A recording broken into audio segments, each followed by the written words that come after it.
Bismillah Rahman Rahim. I am Rashid Hussain, physics teacher, FSEC Fort Road. I welcome 10th class students on online support program. I hope all of you will be fine, inshallah. Today we shall discuss the topic of Unit 10, that is ripple tank.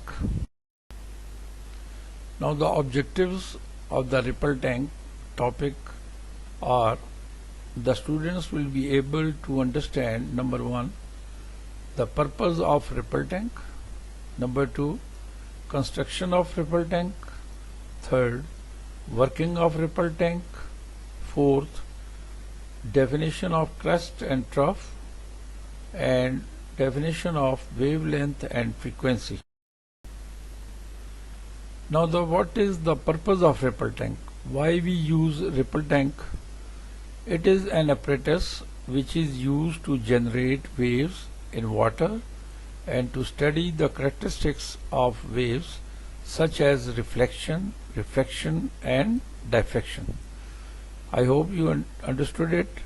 The main purpose of this ripple tank is to generate. It is the apparatus which is used to generate the waves and to study the characteristics of waves such as reflection, refraction and diffraction. As you are looking on your screen the figure of the ripple tank. Now one by one I introduce these things. Number 1, first of all we have a shallow tray, a glass bottom. Number 2, above this tray, rectangular tray, we have a lamp by which the light is thrown. Third, you are looking at power supply. The power supply, a motor is connected with the water supply, and with the motor a wooden vibrator or pedal is attached, and under the rectangular tray we are looking a screen, white screen, on which the image is formed. So this is the simple introduction of the figure. Again I repeat it. First of all, number 1, you are looking at a source of light, that is the lamp. Number 2, a rectangular glass bottom tray. Number 3, a motor. Number 4, screen. Number 5, power supply. Now I shall briefly describe the parts of the ripple tank. Number 1, transparent rectangular tray. It is a glass bottom tray and is placed nearly half meter above the surface of a table.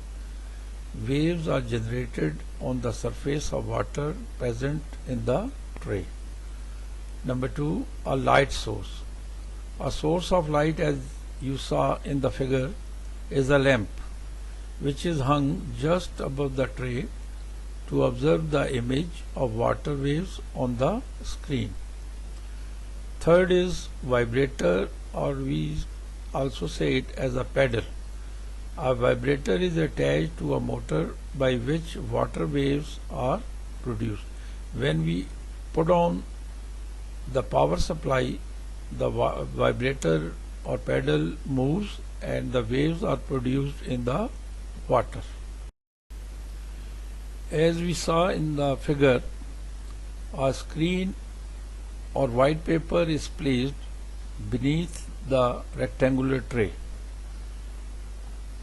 A paper or a screen is placed beneath the rectangular tray on which we observe image of water waves.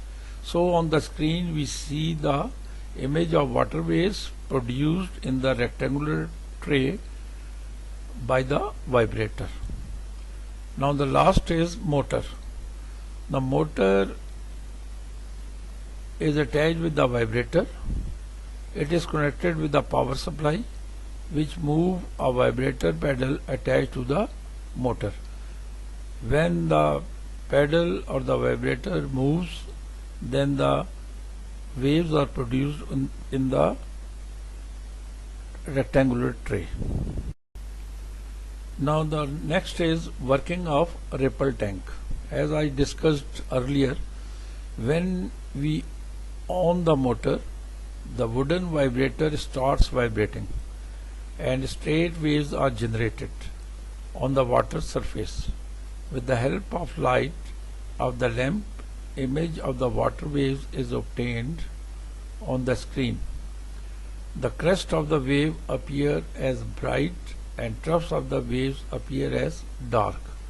Bright spot is due to the convex lens and dark spots are due to concave lens. As we saw in the figure, we shall see in the next in the figure the crest and trough. The crest is just like a convex lens. As you know that when the light falls on the surface of the convex lens, then all the light rays converge to a single point. That is also, so convex lens is also known as the converging lens. And in the case of crest, when the waves fall on the crest, that acts like a concave lens. And we know that the concave lens is also known as the diverging lens, and the rays spread out. So on the screen we see the bright spots due to crest and the dark spots due to trough. Now here are some short definitions. Number one, wavelength. Now look at the figure. We are seeing the two things here, crest and trough. The highest point in the wave is called crest and the lowest is known as trough. Now if we take the distance between two consecutive crests or the distance between two consecutive trough, that is known as the wavelength, and wavelength is denoted by lambda. So the distance between two consecutive crests or two consecutive troughs is called wavelength, as shown in the figure. As we are looking in the figure that between two crests, the highest point between two crests, the distance is known as wavelength. Now the next definition, frequency. The number of oscillations or the number of vibrations passing through a point in 1 second is called frequency, and the unit of frequency is known as hertz, and the unit of wavelength is meter, because that is the distance, so the distance is measured in meter. So the frequency unit is hertz and the unit of wavelength is meter. Now again see the figure. In figure, crest and wavelength both are shown. Now we can define the crest as the highest point. The part of the transverse waves where particles of the medium are above the normal position are called crest. In the figure we are looking the highest point and indicated as crest. So these two highest points in the figure are called crest. Similarly, the lowest point of the wave which we are looking, that is trough.